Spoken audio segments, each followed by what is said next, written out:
Events around the world are starting to ramp up now. With the drone strike assassination of a leader of Al Qaeda, coupled with Nancy Pelosi landing in Taiwan, the U.S. government has decided to take it to an entirely new level of stupid and provocative.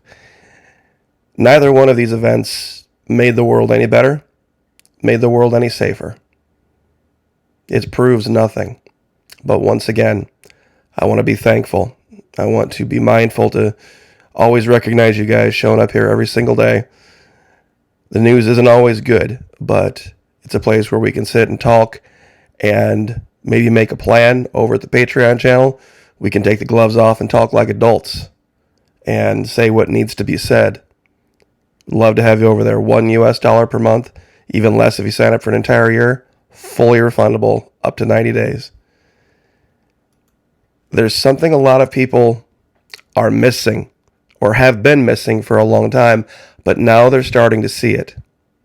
With all of the shortages at the grocery store, all of the supply chain hiccups, the cost increases, people wonder, what do we have to do to make it more seamless? What do we have to do to make it flow better?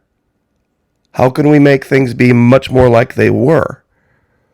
Well, the answer seems to always be just that particular person's favorite person in Washington, D.C. They don't see it as the answer being government. I made the allegation a long time ago, got a lot of pushback for it, that Americans were deceived about themselves living in a capitalist country. They live in a socialist country. People talk about U.S. oil when there's virtually no such thing. Florida Maquis, what are you talking about? All sorts of oil pump. Yes, there's all sorts of oil pumped within the borders of the United States, but does it belong to the people of the United States? No. It's not our oil. It belongs to corporations. It's their oil, and they can do whatever they want with it.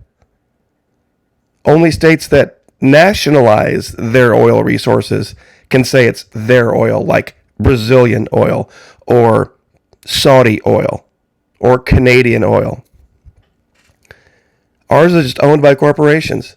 And the reason I bring this up is because all of the supply chains, everything that gets a product from point A to point B, somebody's making money along the way, and they have their own interest. The governor of Florida came out and said there's this huge problem of, quote, Chinese property purchases in Florida. He said here, I want to get this right, called out China for reportedly buying up massive amounts of property in the Sunshine State, telling the Ingram Angle he signed legislation to curb what he deemed undue influence from rogue states like the Chinese Communist Party. Concern over China buying up American real estate, especially in the agriculture and residential sectors, in the plains and places like Florida. He says, I don't think they should be able to do it. I think the problem is these companies have ties to the CCP, and it's not always fair. Okay, wait a minute. Hold on a minute. There's private property in Florida. People own property. The only way China, quote unquote, could be buying up another quote unquote here, American property, is if the federal government owned the property. If it's private property owned by a private individual, they can sell to whoever they want for whatever price they want. Isn't that capitalism?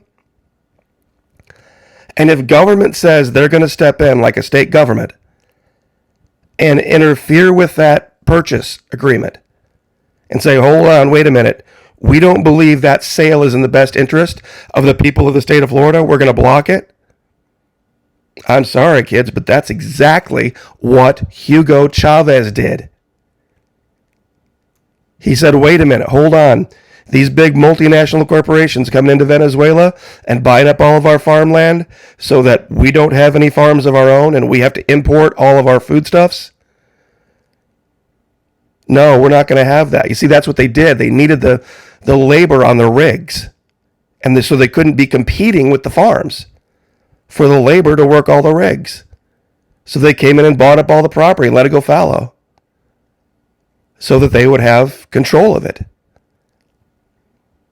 And when Hugo Chavez and Nicolas Maduro did this, it was the end of the world. It was socialism, socialism, socialism. Oh, it's so terrible. Well, that's exactly what Ron DeSantis is now saying is necessary. And I'm not saying it's a good idea to let China buy up a whole bunch of farmland, but make no mistake. If the government, if any government, state government or national government gets involved in a private land deal, I don't know what else you call it. I really don't know how you can't be a nationalist and be a capitalist at the same time. That's why nationalism almost always precedes socialism. You can have nationalism and populism, but, that's talking about, a nation or a people. But capital is about money. It's about greenbacks. It's about what makes things work. And besides that, as far as the idea of expropriating land, the state of Florida has expropriated tons and tons of private land for toll roads, for railways, for all sorts of projects down here. And they've got no problem doing it. Now, I will give the governor props. He's done a very good job of trying to not harm as much nature as he can. He's very good at that. And that's also a very socialist thing, by the way. Very leftist Democrat thing, protecting water, protecting resources, and, the natural beauty of Florida. He's very, very much, and I've always been on his side because, he led with that. That was actually what his inauguration speech in 2019 was about. But this level, what he's talking about of government intervention is pretty close to socialism, which is going to be a tough argument to say that this trip over there is appropriate. It would be like, we'll leave that for another video.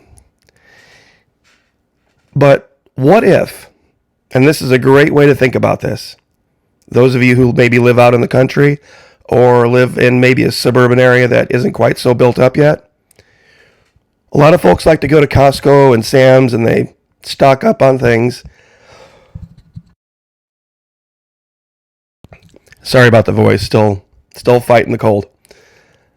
What if somebody decided to go out on their land and put up a big old outbuilding, put some shelves in it, and then maybe they have some money saved up. Maybe they won the lottery. And they decide, I'm going to go cook up a side deal with a local regional manager of my Costco's and Sam's Clubs. And I'm going to cut a deal to where I can go and look at what's going to be put on the shelves before anyone else. I can pick out all the choicest stuff, all the best stuff, and then I'm going to go put it in my own private warehouse. And I'm going to get together with a whole bunch of my buddies, and we're going to do this. And we're going to create our own little private grocery stores, all around our region. But just for our friends. We're not going to charge a markup. We're just going to make sure that all of our buddies and pals are all taken care of. And we'll make sure it's worth their while. Would that be right? Would that be fair? Well, of course it wouldn't.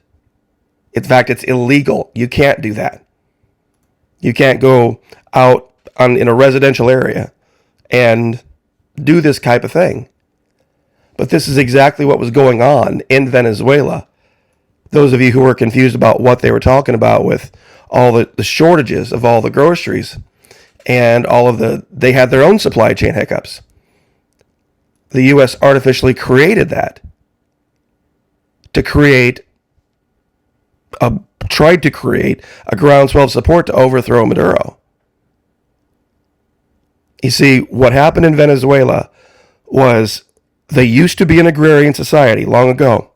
And then when the huge oil boom happened, people gradually moved away from the center part of the country and to the coasts because big oil was paying big money.